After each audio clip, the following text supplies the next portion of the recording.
anh đã đi film in introduction hành này tay là cái hi thằng bác sống lên được đúng không ạ? Anh ấy đã cái này anh các bạn play của hi harap không mấy hay keyboard sẽ được chọn là chuyên là keyboard trong cái này thì chỉ trong trong play thì hay piano thế violin thế pop play thế guitar thế thì hắn chỉ trong play thế giá như là các bạn play của hi cho hay GP ở tập haran thì strings các bạn play đó này chuẩn apa saya apa các bạn betul không cái này cái làm bao trong tiểu thang à cũng cái chuẩn holo guitar còn tiểu bộ đơn đi cái sẽ chua cái gì đó cái con bên đó là cái thế này phát từng biết là trời mà không phải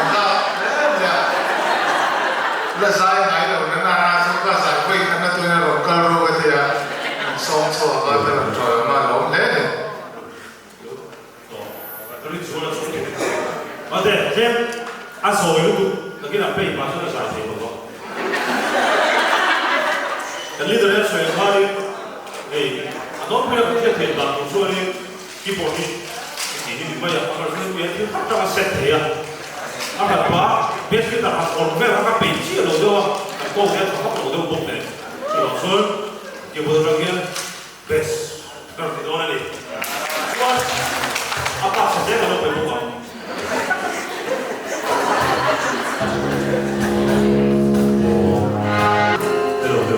Kalau so iba ya, isa de hela mi pedalo.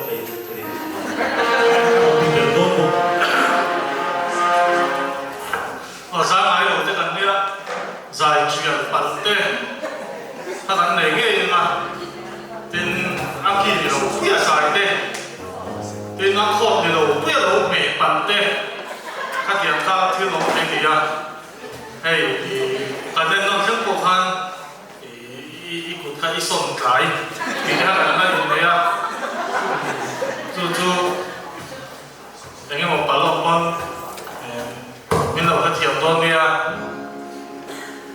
cái giá thiệp là cái sinh cả là nó có liên rất mì ông xin là bạn cho bảo chuan dần như nào khoa cái câu hát không may à mà đi té cho mình là nó dài đó là lúc tất mình đâu phải thằng đó nè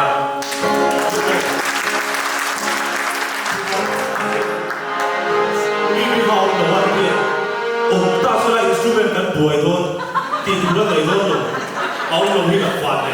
Oh, tak saya cuma ni. Hello, hello.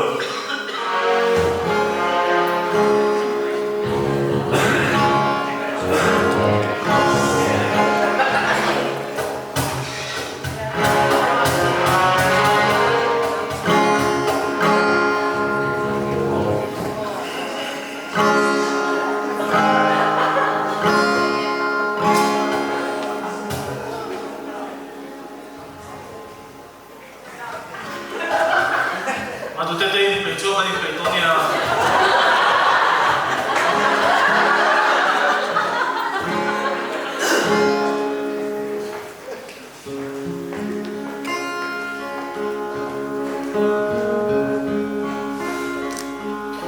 subscribe cho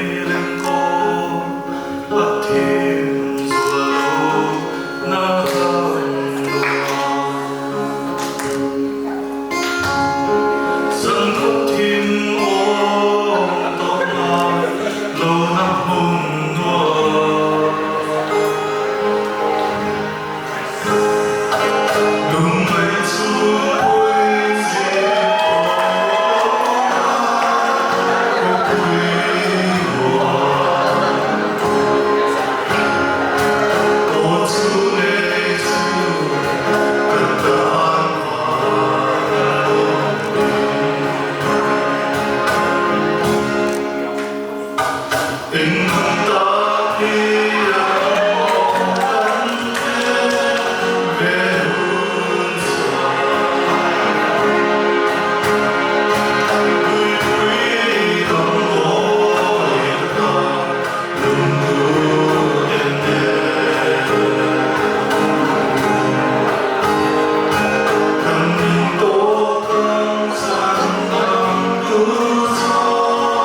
lo me